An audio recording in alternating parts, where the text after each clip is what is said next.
Welcome everybody to the Xbox 360. The 360. The hour of 360. The Xbox. No, it's the Listen, OMG hour, I'll tell you, episode 360. that's why they just make a sound when they turn it on, Sean, and they don't announce anything. Ding! And then you I know. am Sean Evans, otherwise known as Zion Tane. And I am Tycko, Mr. Second Place, not getting his tongue tied as Sean. Well, come on, it's a 360, man.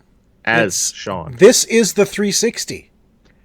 This is the 360. Welcome. We finally caught up from 7.5 years ago. We caught up 8 years ago, actually. 8. Yeah. Well, it's pretty close for a random guess. Yeah, it'll be 8 years in about a month.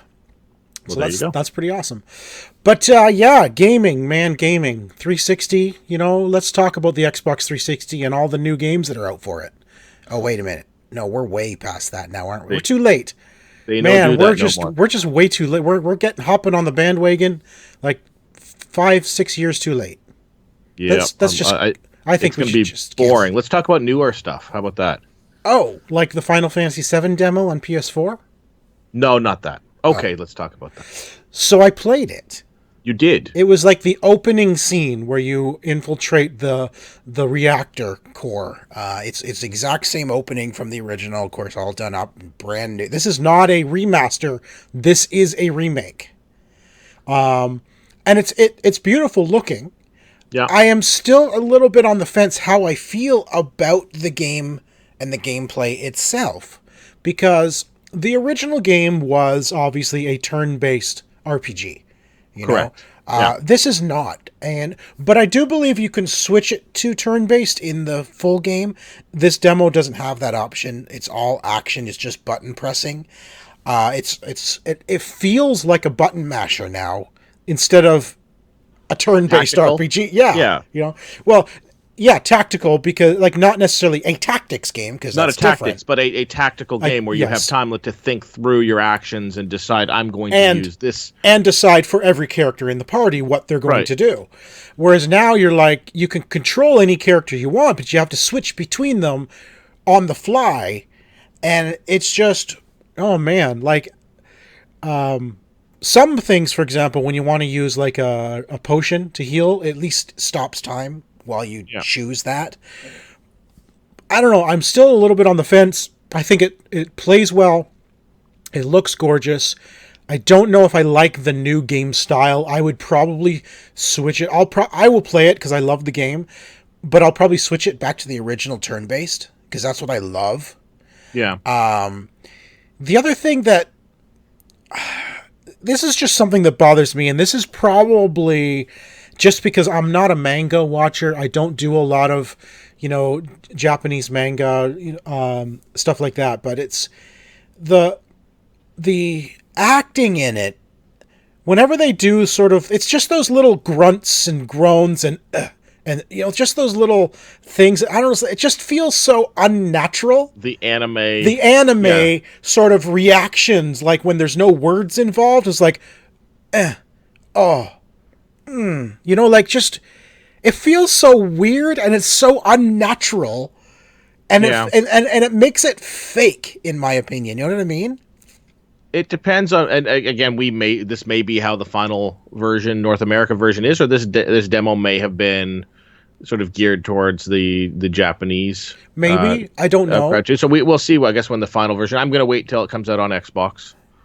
Yeah, it's exclusive to PS4 to start, I think, right? It's exclusive to well, I mean, they have an exclusive release. There's been no mention of it, but Microsoft is getting everything else that Square's ever made. Probably all of a sudden. Probably So my guess is this is a timed exclusive. I mean, it would be silly of Square to leave that money on the table. I don't disagree, for sure. So I'll play it on Xbox. But PlayStation is where Final Fantasy VII came out originally, so maybe that's sort of honoring that sort of history of it. Well, but so did the rest of them, and those are all out on Xbox now too. Or did it?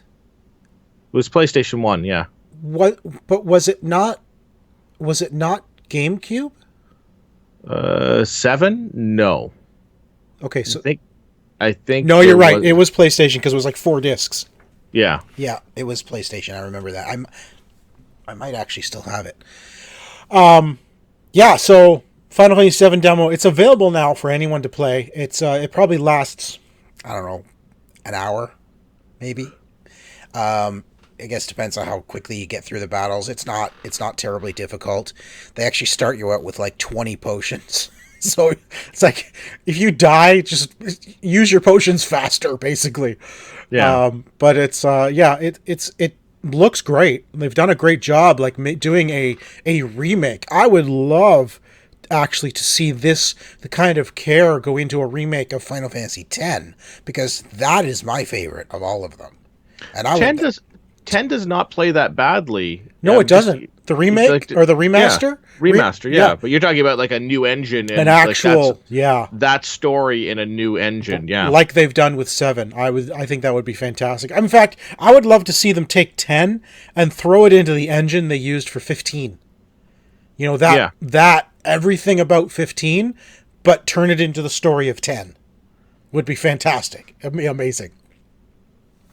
Talking about remakes, looks like GameStop is sort of trying to remake their business model. They've got a few test stores down in the US where, for all intents and purposes, they're taking on the sort of game cafe model, which isn't a bad idea for them.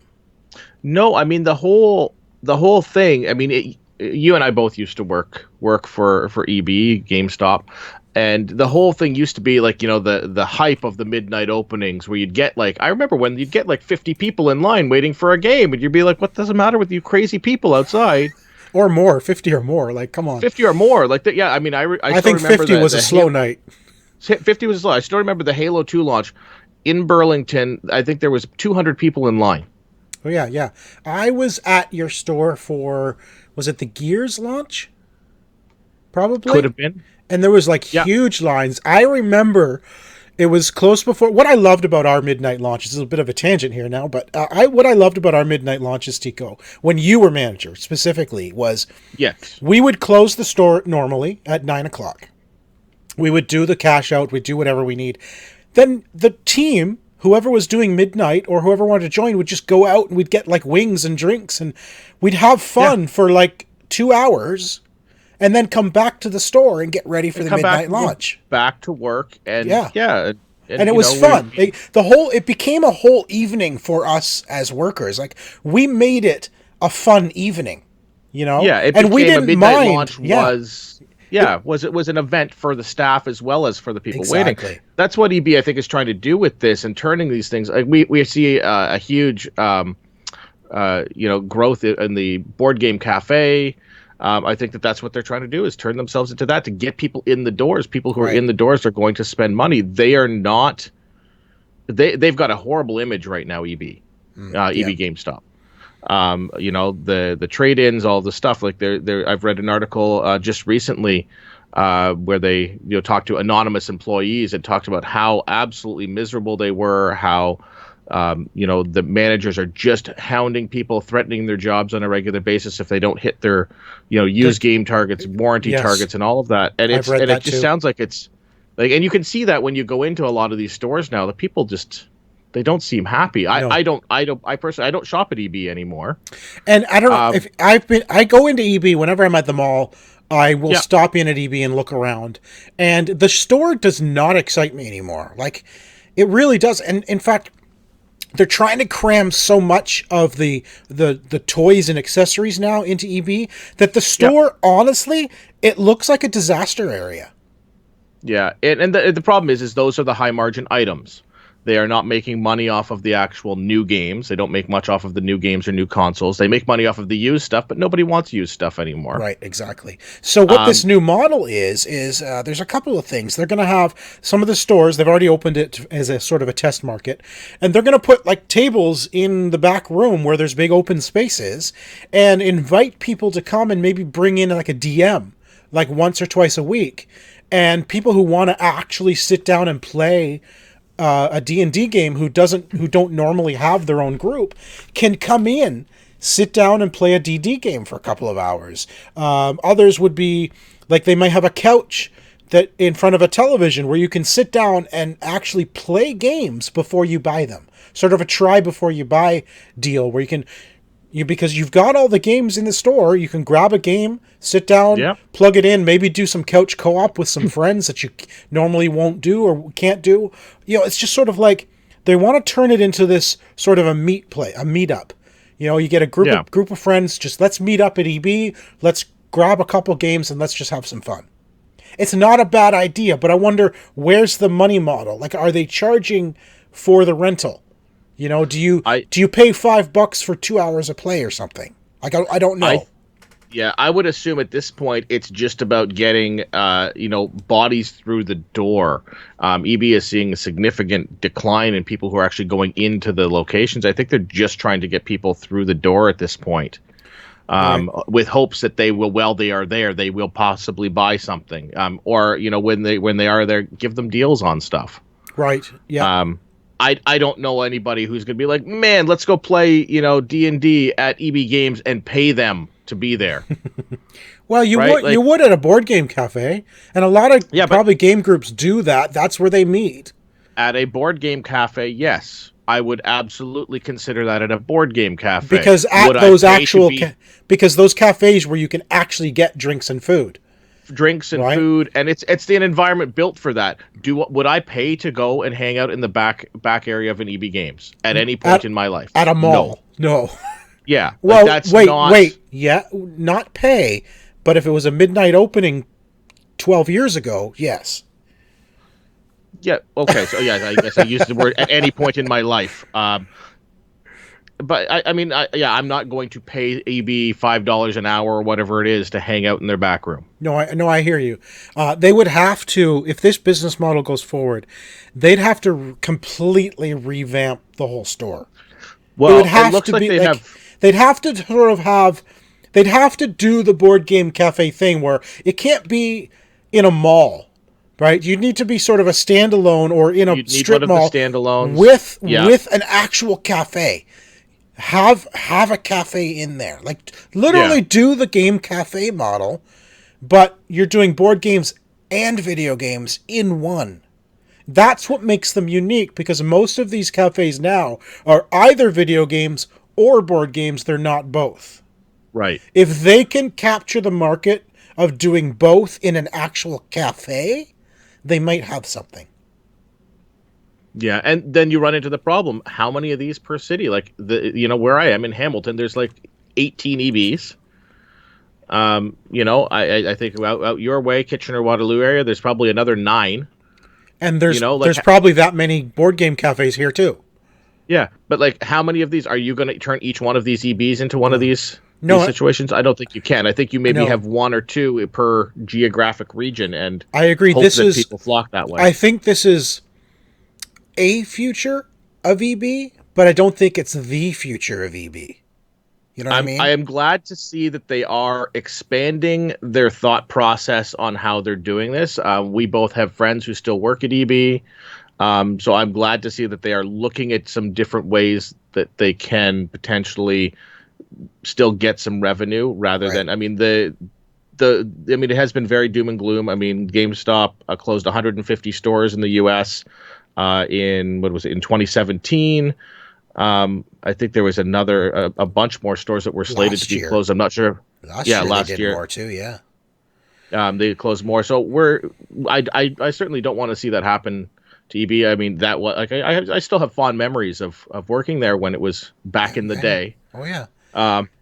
Oh man, hey, I have figure something out. I have fond memories of EB back when it was Babbage's, and then it was Electronics Boutique, and then they shortened that to EB Games, and then it became GameStop. And I mean, I got fond memories of Babbage's in Hamilton. Do you remember that? That was like, I did not live here then. Oh, okay. Well, so you never knew when EB was Babbage's? No, I knew EB when it was Electronic Boutique. I knew it as Electronics Boutique. That was when I first saw it. Here was Electronics Boutique. Yeah. So it was before that. It was Babbage's, and I remember going there for a long time. Like, well, I can't even remember how long ago it was when it was Babbage's, but that's how long I was going there. So I mean, yeah, EB Games holds a special place in my heart, but it has come to that point where EB Games just feels like this sort of, I don't know, important entity. Like Not it's not for what it once was. Like I like the idea of EB Games, but for my gaming, I'm doing most of my gaming purchases online now. I'm doing exactly. everything digital. Yep. So am I gonna like? Am I going? If they didn't exist, would that affect my No. purchasing? Like I'll pop in now to say hi to some of the Yeah. people I know. Obsolete was the word I was looking for. They feel like an Yes. obsolete store. You know the meaning? Yes. That's just how they feel to me. They feel like a store of the past, and they're sort of obsolete now. Yeah. And I so will if give you they can that. Yes. transform into something else, more power to them. Maybe they rename themselves. Maybe it's not GameStop anymore. I don't know. You know, I mean, you've been Babbage's, you've been Electronics Boutique, you've been EB Games, now you're GameStop. I mean, that's 4 different names in our lifetime. Let's add a Yeah. fifth on there and move forward. So, well, while we're talking about things moving forward, how about things that are not moving forward? So many things. The coronavirus is sort of leapt up, and I'm doing some work for a travel blog, a travel website now, and seeing how that's affecting travel, let alone Everything. all of these things here. GDC has been canceled. Yeah. E3 is on the verge of getting canceled. GDC, let's talk about that for the Yeah. entire GDC itself has been canceled. First of all, it was people pulling out. Yep. There were companies that pulled out of PAX East, Taxis. right? Yep. And then they started pulling out of GDC. Now to the point where GDC itself is completely canceled. Think of the money that was wasted on Yep. GDC for it to be canceled now. Like I can't even imagine what the organizers are going through right this to Even decide we're not doing it. You Yeah, know? even the people who had committed to going this. I mean, people like you and I who we go to PAX and stuff. If you pick up your plane tickets and stuff like that, you're now fighting with airlines to get your money back Yeah, because to the event's canceling canceled. exactly. Yeah, but GDC E3 is on the verge. Cannes is on the verge. Cannes Film In Festival, really? Cannes Film Festival in France is on the verge of being canceled. In Italy, they've announced for the next month or 8 weeks or something like that, all major events will be played in front of empty stadiums. I All heard that. sporting events, everything will be played in Televised front of only. televised only empty stadiums. I can only imagine how crazy that would be for the players who are used to 50, 60, 70,000 screaming fans Well, in an empty maybe they can stadium. feed, through the speakers the sound of streaming I, fans. I guess, but it'd just still be weird. Like, I mean, but you're used to that Oh, I know, I peripheral hear. vision as you're running Oh yeah, no, I hear you. around. It's that, the enthusiasm of your fans that they're going to play to an empty stadium. It's weird. But this coronavirus is just, it's like, I don't know. I don't know about you, but I feel like it's so blown out of proportion. It's not even funny. So I mean, it is a serious concern. It is a serious concern. And people are dying, and I mean the things that they're not sharing right now is stuff along the lines of the fact that the people who are dying are people who are have compromised immune systems, the elderly.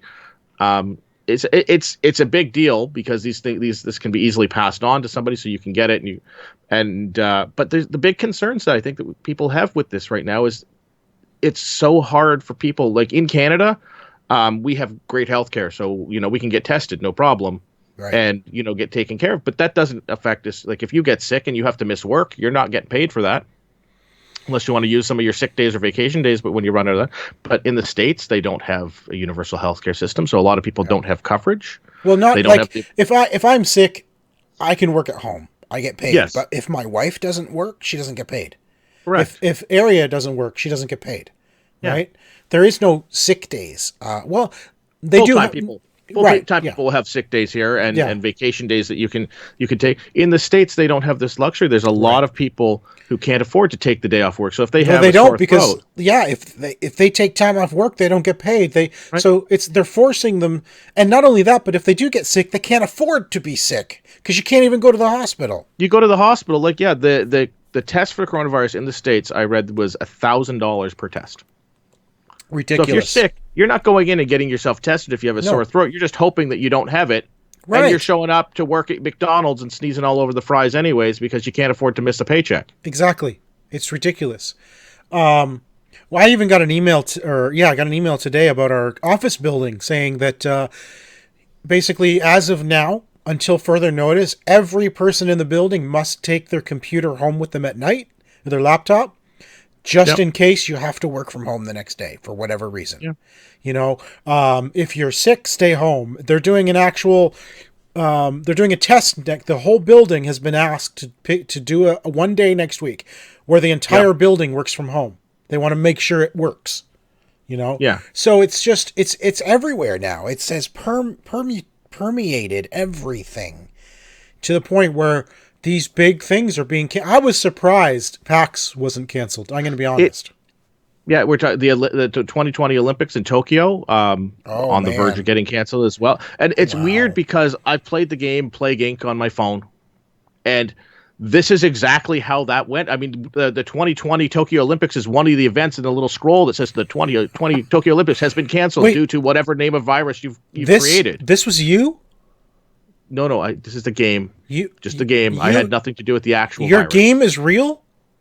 It seems to be, but it's amazing how well that game mimics real life. Mimics the spread and paranoia of this thing, and it's just, I don't know, it's just a crazy thing to think of how many things we are going to see canceled, how much money and planning and stuff that is just going to get canceled and thrown out. Well, things are being canceled. Like we've seen movies and stuff being delayed. Bond was just delayed till November because the Chinese market is massive for release, and I think it was like $5 billion they're expected to lose. The entertainment industry is expected to lose over the coronavirus because people are just not going out. The Mulan movie, they're saying they're millions of dollars lost because they have to delay it in China. See, let's talk about that for a second. I don't understand that. Maybe it's just I don't understand the business. How is delaying a movie going to lose them millions of dollars? I don't get that. The movie's still going to come out. There's still people. If you're going to see it now, you're still going to see it a month from now. Well, so what are they losing money on? Here's what's going to happen. When the movie first comes out, it's all that hype. The movie's going to launch here on time. So reviews will come out and people will be, oh, well, it's not new. The excitement of seeing it isn't. There's also the pirated copies of it that get out there. So people will watch it from home. They're not going to go out and see it in the theater after they've watched it, even a crappy copy of it at home. Could some of it also be the additional marketing they're going to have to do? Absolutely. They had contracts in place to run it in these certain theaters. I'm sure that they're going to be paying a penalty for not releasing on time. Or having to run them longer. Or running them longer. It's also going to push back production that was probably put in place to hold for the Blu-ray and DVD printings, because they're not going to be printed on. They're not going to be pressed at the right time now. It's sort of a domino effect of things, eh? Everything pushed. Kickstarter. There's a ton of board games right now. I got a notification from the folks at Dice Throne that the factory in China where they are having their game printed is still not open.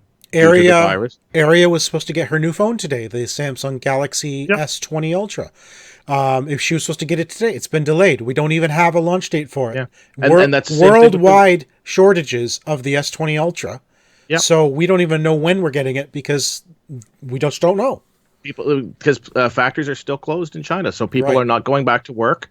So they said 1 to 2 months possibly on a delay. This is going to happen for every single board game, Kickstarter, regular thing. Everything's printed in China. Right. So everything that, like all these games that we're, you and I are looking forward to, we're going to be reviewing, a billion things in December.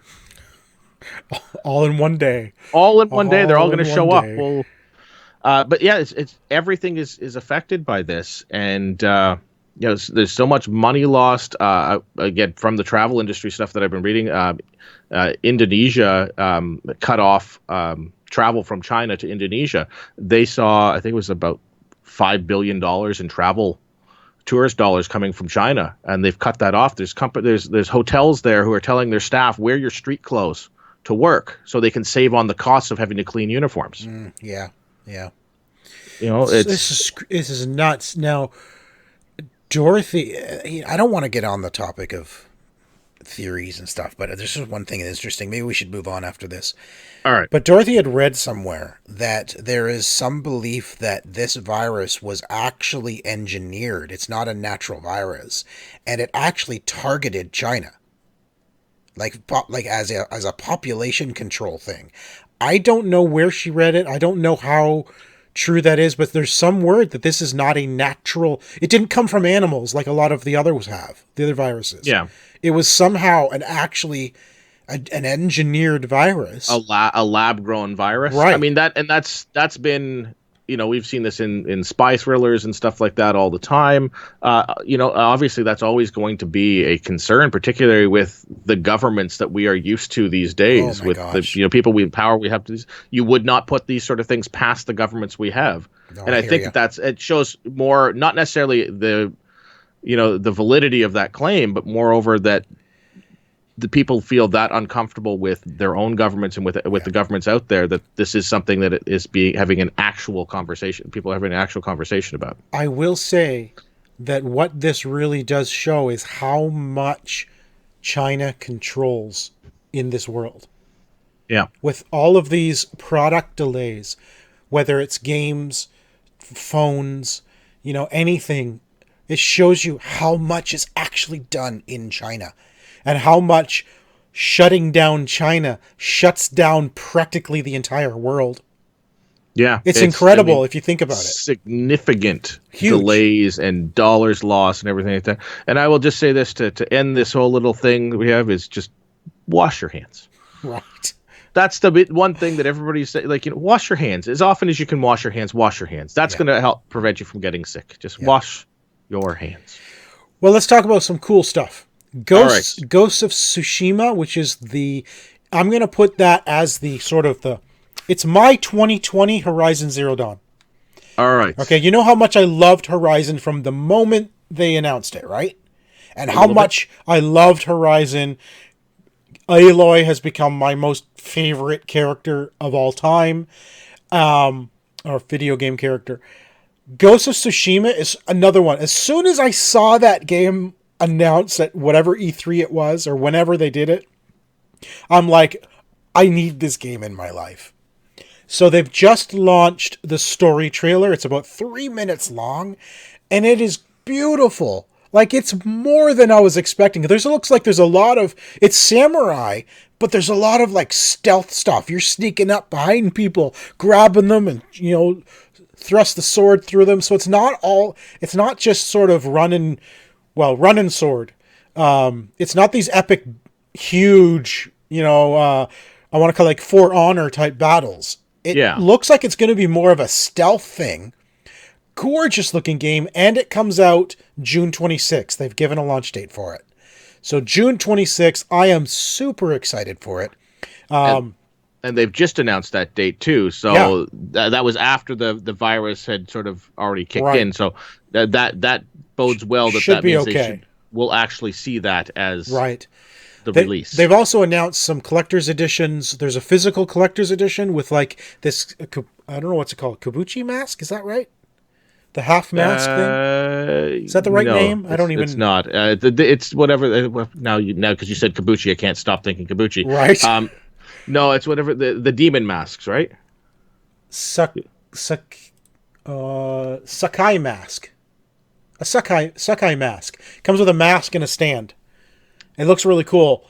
It comes with a banner, a cloth map, a steel book, a wrapping cloth for something, I don't know. 48-page mini art book, plus a bunch of downloadable content. Pretty epic collector's edition for a brand new IP. But this is Sucker Punch. These are the guys who did the infamous games, which I absolutely love. Those were pretty good. They were awesome games. So I'm excited for this, and I cannot wait. This is my 2020 Horizon Zero Dawn, so I'm excited. June 26th. Somebody's birthday.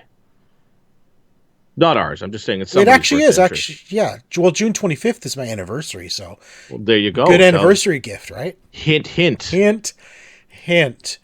Well, you know what? On that note, let's I want to look at this little game that's sitting beside me, but we'll do that. Okay. We'll do that a little bit later. Let's save that. Okay. But let's move on now, since we're getting on in time. Let's do another episode of D.E.A.D. Previously on D.E.A.D. After running around in circles wondering what to do, Sean and Tycko finally realized they never checked the other cells. Lo and behold, both housed guests of their own, each with important information for our intrepid adventurers. Unfortunately, they aren't going to share it for free. I mean, who does that? Just give these guys the stuff without making them run errands. I mean, really. And now, the continuation. Dungeon Explorer's Adventuring Department, how may I direct your call? All right, so here we are. I think it's my turn. We ended after discovering those two guys in the cell, and one of the guys gave you something. I believe it was in door 105.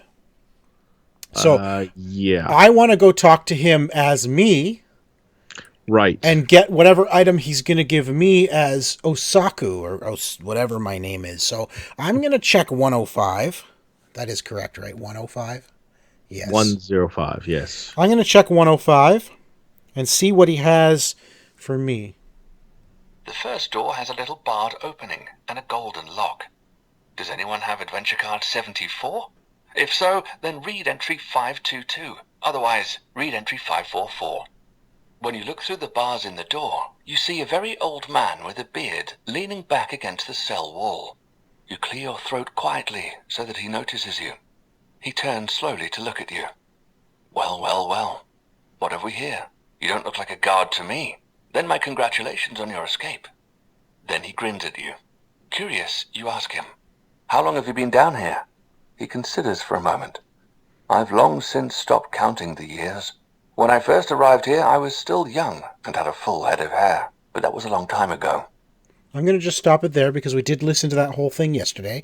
So He goes on, but basically if we want to, we want him to give us something, we take card 81 and read it.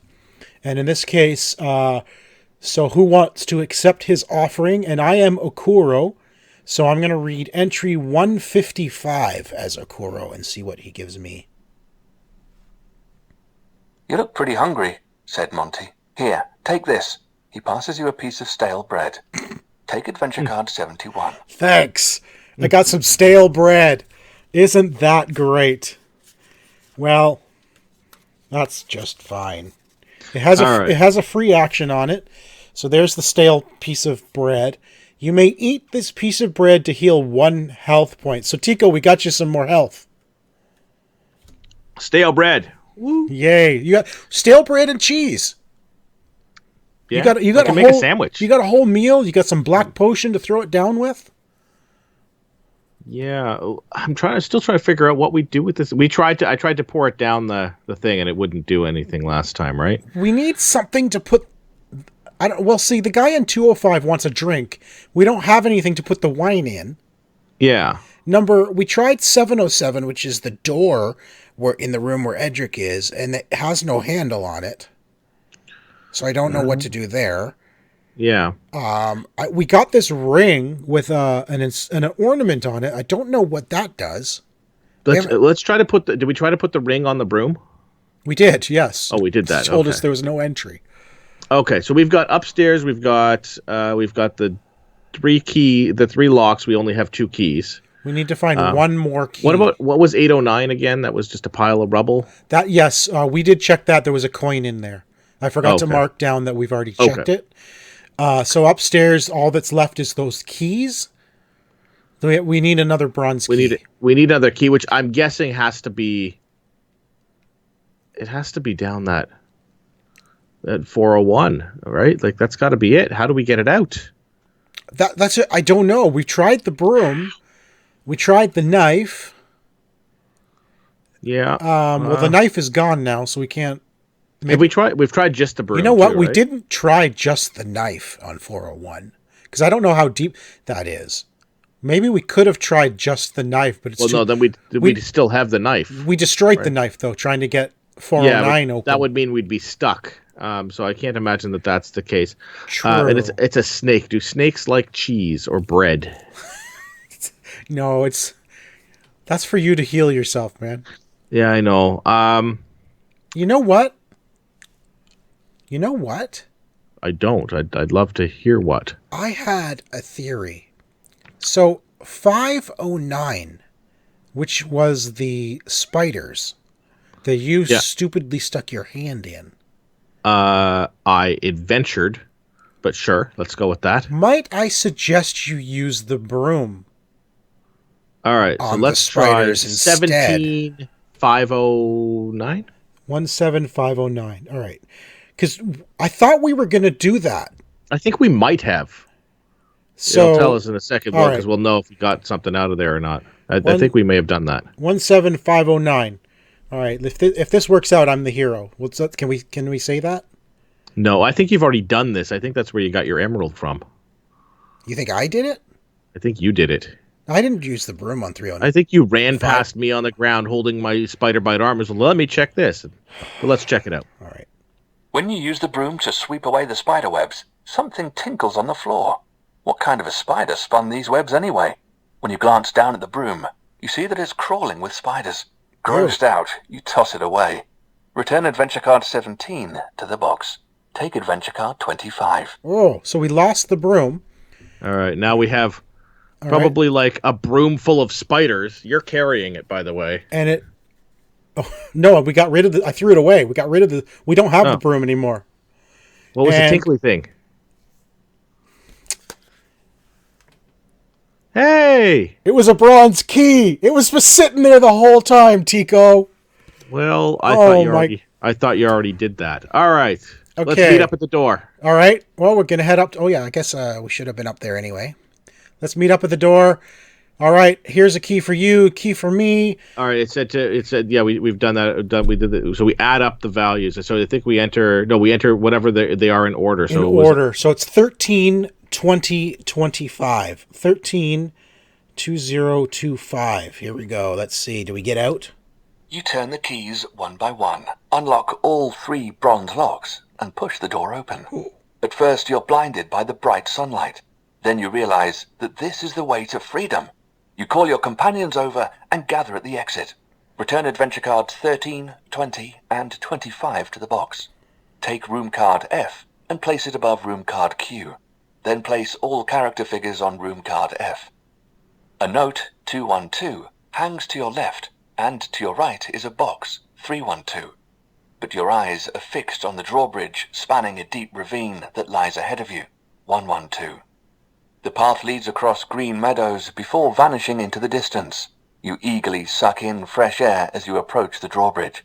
You could now breathe a sigh of relief, but your eyes nervously flick back and forth, fearful that you will still be discovered by any remaining guards. A piece of parchment lying on the ground catches your eye. You bend down to read it. Gruel for prisoners Monty, Newha, and Lynn. As punishment, no food for Bree in 404. 2 guards to Berengar in the tower. So your old friend Berengar is also locked up here, and well guarded. At least he was until most of the guards fled. You can't abandon him, and decide to free him too. With renewed courage, you return to the dungeon with a new mission firmly in sight. Well done, you've successfully found the exit. This concludes Chapter 1. Calculate how many points you've received or lost through adventure cards bearing the exclamation point symbol. Add a point for each health point available to you. This is your score for this chapter. Make a note of your score on the adventure sheet in the manual. Take adventure card 67. It explains how to start Chapter 2 when you're ready for the next part of your adventure. Congratulations. Well, we have made it to Chapter 2. So and I have 2 points.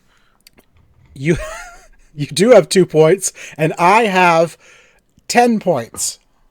10? Yeah, I have 6 hearts, and I have 4 points from the Emerald and Ruby. Oh, you get 2 points each? I think you got 1 point for each of those. That says 2 points right on the card. So that's 10 points for me and 2 points for you. So, but this is cooperative, so it is a combined total. I thought you said it was golf rules. That means you're winning. Oh, well, either it's golf rules or we have 14 points combined. Fair enough. Well, that is like the perfect ending for this episode of Yeah. the Dungeon Explorers Adventuring Department. Looks like we have A whole chapter done. We have escaped the dungeon and foolishly decided we're going to head back in and try to find our friend. We got to find what's his name, the thing. Berengar. Yeah. So that is. I clearly am very concerned about his well-being, as I can't remember his name. Obviously. All right. So until next time, that is the end of Chapter 1 of the Dungeon Explorers Adventuring Department. Dungeon Explorers Adventuring Department, how may I direct your call? All right. Well done. Well done. I'm concerned that you've cost us our broom, though. Why? You want to clean up the dungeon when we get down there? Well, I mean, it's only polite. All right, so we got rid of the broom. We got rid of the 3 keys.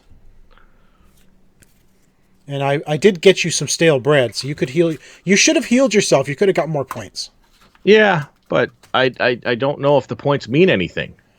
It's just, well, it's a game, so. I think it's just a game. Like if it got to a point where it's like, if you have more than this many points, then you can do this. Then I'd be like, man, I wish I would have had more points. But at the moment, I don't know if that's going to really matter. True. That's true. Let's talk about some television, some movies. I want to start right in the middle there because a great new show just started that was written and stars Jason Segel, of course, who was Marshall from How I Met Your Mother. Yes. It's a show called Dispatches from Elsewhere. This kind of just came out of nowhere for me. I'd never heard of it. I didn't know what it was. And so I started watching episode 1, and it was very... I want to say it's weird, but sort of... it was sort of a playful weird, you know? But a very interesting story. But here's what really clinched this whole thing for me. I was so interested in this, in how it went. I actually very specifically looked up an interview with Jason Segel on Stephen Colbert, where he's talking about this show. Yes. And he says this whole show is based on an actual event that took place in California, San Francisco, in like the early 2000s or 2010s. And it talks about how he, in the efforts to reach out to the man who organized this, what they had originally done, and in the show there's this thing called the Jejune Institute. That is a real thing. It was all part of an actual ARG, alternate reality gaming, that took place, that thousands or hundreds of people participated in. And so if you're really interested, look up Jason Segel's interview with Stephen Colbert. It's fascinating. But he talks about how he reached out to the organizer of this thing. And a lot of people were like, good luck getting a hold of him. You're never going to find him type thing. He finally got him. He got him on the phone and told him what he wanted to do. Yeah. And the guy paused, and all he said was, not yet. And then hung up. And Jason's like, what does that mean? Not yet what? And he said about a month later, he got an email from this guy. He never gave him his email. Yeah. But a month later, Jason Segel gets his email from him with a location and a time. That's it. Just a location and a time. He goes, it's a hotel. He walks in, and if you've seen the first episode, right, Tycko? I'm actually caught up. I've seen both episodes already. So he walks into the hotel just like in the show. So he's actually documented, like part of the show, beginning of the show for his character, is very much what he personally experienced, which is what makes this it's so bizarre, but that's what makes it fascinating, is the fact that as bizarre as this show feels, it actually happened. It's all grounded in true events and in real life. So as odd as everything that's happening is, it actually happened that way. It's all plausible too. Yes. And it's weird because it has a very, like, I think when I explained it to you, when I told you, hey, you should check this out, I said, like, Control, like the feeling that you have when in the game Control, like walking into this building, I guess like that was the beginning part for me. It just felt like so otherworldly, not being at the same time. So Jason goes to the hotel, and just like in the show, he walks in, and the person at the desk says, Mr. Segel, we've been expecting you, and hands him a key to a room. It's like, What do you mean you're expecting me? What? He goes to the room. There's no one there. And there's just a note on the bed with another location and another time and said, nothing you do will ever be made fun of. And he says just those words made him feel at ease. The fact that no matter what happens, no one's laughing. No, this whole thing is have fun with it. And what they did is they actually sent him out on this adventure, which is sort of like giving him, this is what this is all about. This is what happened originally. And this whole society was about people coming together at night to create magic for the world to experience the next day. Like they would come together at night in the secrecy of night and they'd like erect a statue, or they'd put up a mural on a wall somewhere. And the next day people would come out and they'd find this magic just suddenly there. That was not there yesterday.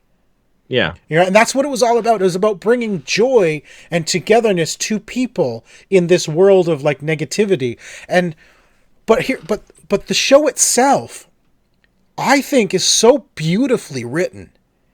Especially episode 2, when it really deals with Simone's character.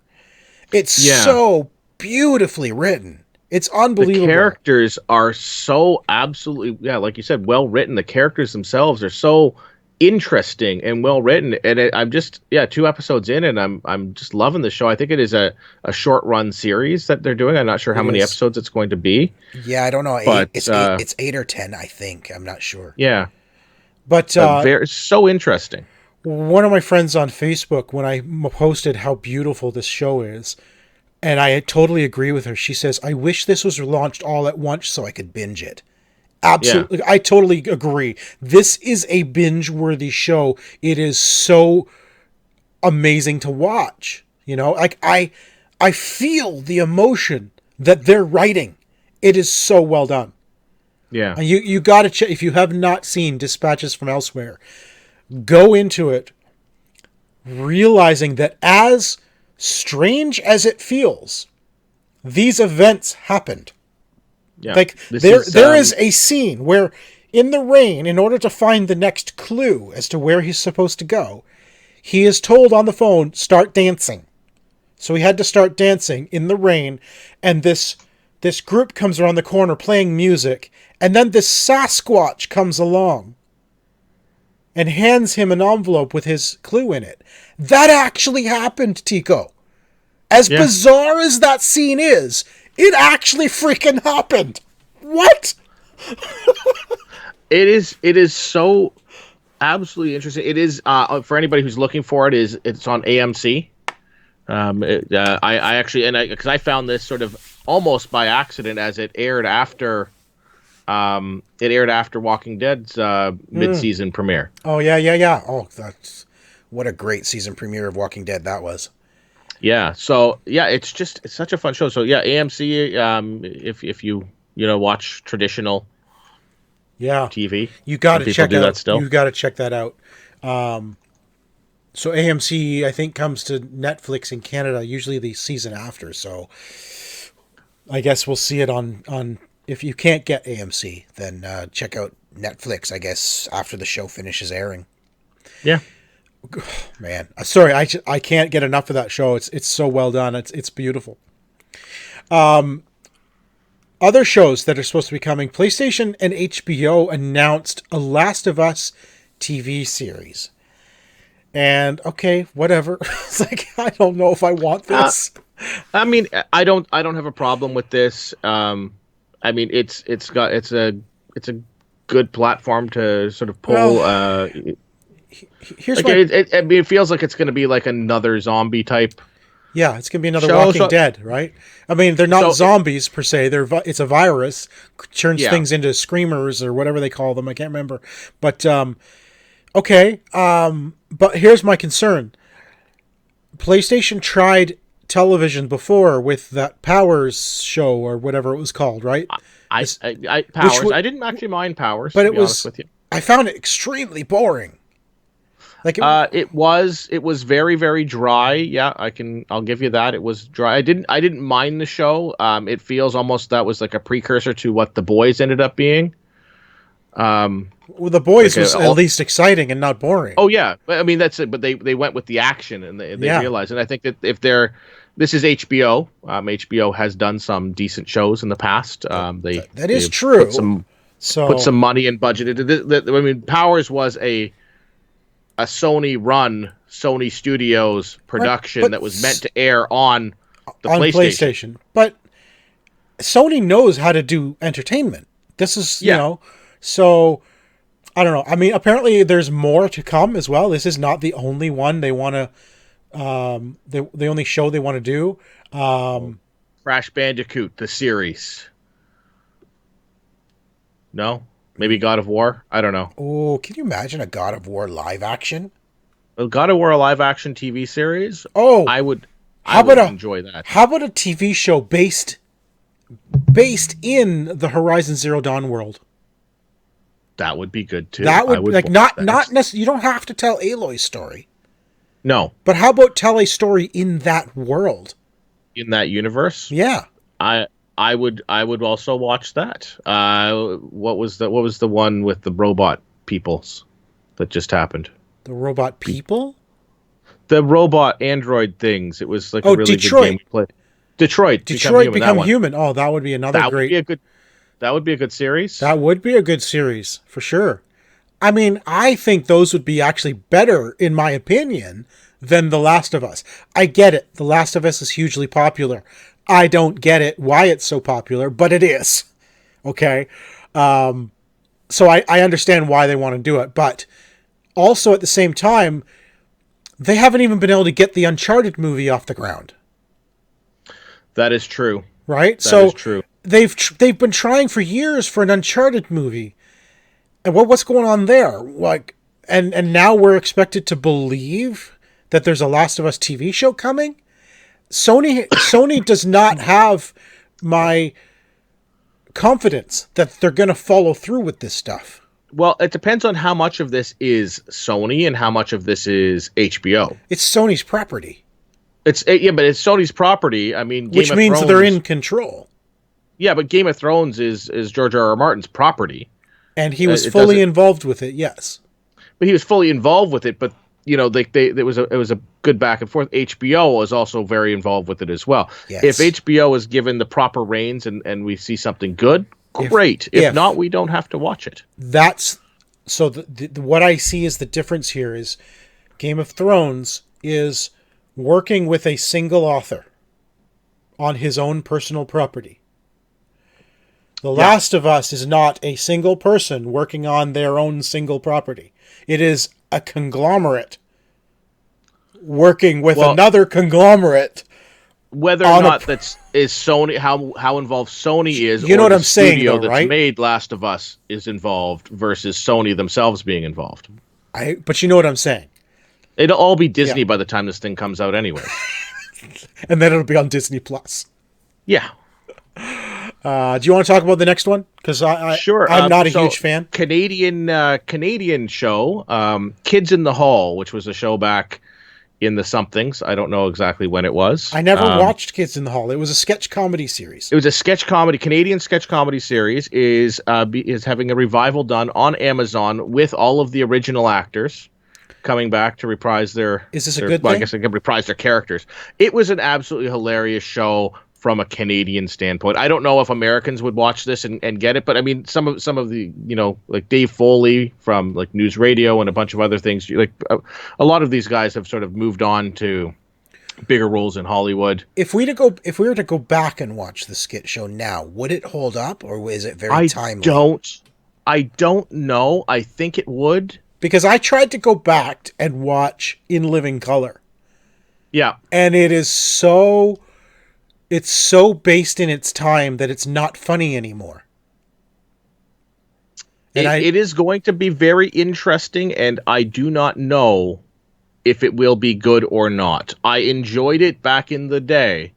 I'm hoping I still will enjoy it, but there's a good chance. And it's a limited run. They're doing, I think, 8 episodes on Amazon. It's not a new long running series or anything like that. So we'll see where they go with it. So it may be fun. It may be absolutely horrific. Yeah. But I'm kind of excited to sort of see some Canadian content returning through these through these methods. I've never seen. Maybe I'll try to find the original series and watch it a bit. I mean, I knew of it. It just was not something I ever watched. I mean, obviously, I've heard of Kids in the Hall. I mean, every Canadian probably has, right? But I've never seen it. So, you should watch it, Sean. Should I, though? Sure, why not? Well, should I also watch Birds of Prey or the Sonic movie? I understand you've seen them both now. I have seen them both now. So the Sonic movie is better than you'd have anticipated. I heard that. I heard it. People were liking it. It's fun. If you enjoyed like the Detective Pikachu. I have not seen Detective Pikachu. All right. Well, that's another one that was better than people gave it credit for. But okay. Wait, I thought Detective Pikachu was just him dancing for an hour. Is that not the right one? That was not the correct one. Apparently, there's a whole story involved. Oh, okay. Yeah. So the Sonic movie is actually quite fun. I'm glad they went back in and redid the CG for Sonic because he looks like Sonic now. He looks like Sonic, as opposed to the stuff that we saw. Like, not some kid in a costume. Not some weird, creepy kid in a costume. He looks like the character. It's got some good fun to it. How is Jim Carrey as Robotnik? He's hilarious at it. He goes entirely over the top to the right level of over the top. Good. So it is the Jim Carrey of Ace Ventura and the Masked Jim Carrey. Good. I was just gonna ask, is it Ace Ventura, Jim Carrey? That's it is. It is the Jim Carrey that you remember and love, and he's done a great job with this character. Awesome, because it's been a long time since we've seen that Jim Carrey.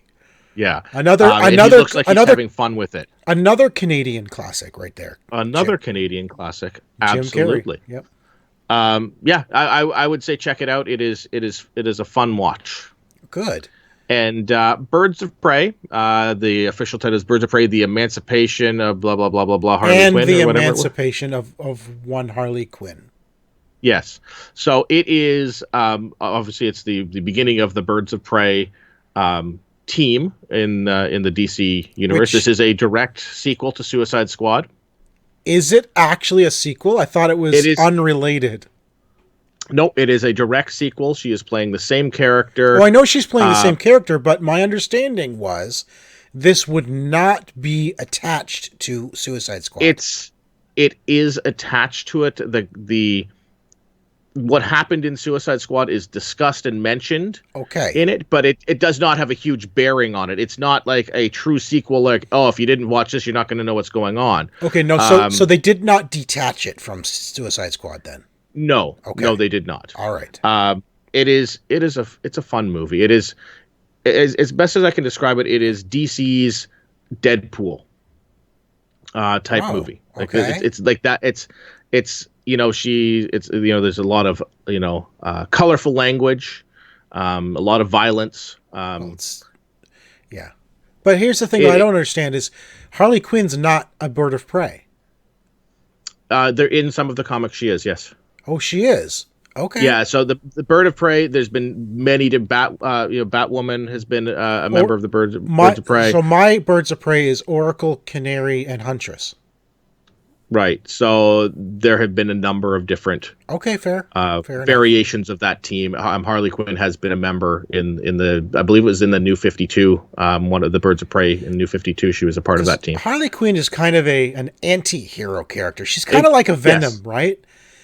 She can be good, she can be bad. She's not really a hero, but she's also not going around killing people. Like maybe she is. I don't know. This one here, she. Well, I guess Venom. I guess Venom does too, but she's sort of an anti-hero like Venom. Right. Yeah, she's that villain that everybody loves to cheer for. Yes. Yeah. I mean, I don't want to give any spoilers to the movie, but it's a fun movie. Ewan McGregor plays the main antagonist. I heard that. Antagonist in the movie as Black Mask. He's got Victor Zsasz as one of his henchmen. I like Victor. Yeah, and so we've got it's a fun movie. It's by no means as bad as the reviews or the box office seem to indicate. Yeah, it did not do well at the box office, did It it? did not do well at the box office at all, and there was a lot of very bad reviews on it. I had a lot of fun with it. I found it quite enjoyable, to be honest All with right, so new DC film, so rank it. Where does it sit? Because I believe Wonder you. Ooh, Woman's at the top, yeah, and then I believe we said Aquaman was after Wonder Woman, followed by I Justice League, I think. I can't remember what yeah, order. I personally would put this probably with the amount of fun that I had with this, I would probably put this in the second to third spot. So better than Aquaman Uh, or better than I, Justice League? better than Justice League for sure. Probably I would put it on a sort of a tie with the Aquaman Tie with Aquaman. thing. That's high Now, and praise. that being said, like the Aquaman, I enjoyed Aquaman. I had more fun with this than I had with Aquaman. I think Aquaman Okay. itself is a better superhero movie. I had more fun with this than I had with Aquaman. Gotcha. Fair enough. So I will definitely give it a watch then. Yeah. I'm not sure if Dorothy would like Harley Quinn or not. Um, So, might. I want to go back to my comment where I thought they were separate from Suicide Squad. I'm Yeah. thinking about the upcoming James Gunn Suicide Squad. Those are separate. That is separate from Suicide. Yeah. So Harley continues where Suicide Squad left off. The new Suicide Squad movie from James Gunn is on its own. Yeah. And there are talks of a third movie in this trilogy, the Harley Quinn trilogy, as they're sort of calling it, as Oh. Gotham Sirens. I heard that. Yes. Yeah. Which would have like Poison Ivy and See, that I would rather see. I'd rather see Poison Ivy, Catwoman, that sort of, the girls of Batman. I think that'd be cool. But I also want to say that is Batman the only series they know how to pull from? Like, yeah. Well, I mean, Batman's got a great rogues gallery to pull from. Like he has the best villains. He's got and it's easier to do a grounded in reality superhero. It's hard to do a Superman because Superman has he's so strong, so you're basically left with them. What they usually do is they're like, well, let's take away his powers. Yeah. So he's on the same level as everybody else, or let's get a superpowered bad guy, and then you just feel like the Earth is like a giant, sandbox for them to run around in. Yeah, for sure. All right, you know what? We're pretty much at our hour for this Xbox 360 hour. I mean, OMG hour 360. So, as usual, of course, you can follow me everywhere as Zientane, and you can follow the show everywhere as the OMG hour. And Tycko, you are? I am at Mr. Second. I don't know why you said as. That's weird to say it that way. It's at. That's what the little sign is at Mr. Second Place on Twitter. Not as Mr. Second Place. You can be quiet now. We're going to end the show a little bit differently because until March 20th of this year, March 20th, 2020, that's 14 days from now. So my eldest daughter, Aria, she works at Walmart with my wife, and Walmart does this associate talent search, and it's worldwide. Every Walmart associate worldwide can apply to this. They submit a video of their talent, and the judges pick there was something like 2,500 entries worldwide. My daughter Aria made it to the top 32, which is now open for public voting. And if she can make it into the top 7, those top 7 win a trip down to the U.S. during some week that Walmart puts on every year, where they're actually going to perform live in like an arena. So this would be a huge, huge dream come true for Aria because she loves singing. She's always wanted to sing. That's what she wants to do. She actually wants to be a worship leader. That's what her passion is. But her passion really is singing, and she's absolutely fantastic. So I'm gonna play her video here for you because listen, it's my show, it's my daughter. I can do what I want, right, Tycko? So yes, I assume that's how things usually work. So I'm gonna. But I will say, as the fact that this is not my daughter, I also have heard her saying, and she's fantastic. So give it a listen and then go and vote because Go and vote. she absolutely deserves those votes. You can vote every day until March 20th, and if you have multiple emails, you can vote multiple times. The website's a little bit tricky. When you click vote, it's going to ask you for your email.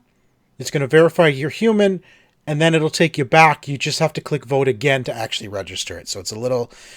I think the website needs work, but it's only up for 2 weeks. So, but check it out. The link will be down in the corner. So check it out. And please, you know what? Spread it out, share it, help her get to the top 7 because she's absolutely fantastic and she deserves it. She is wonderful. So thanks everybody for listening and watching this week. We're going to go out with Aria's song. She's singing Chandelier by Sia.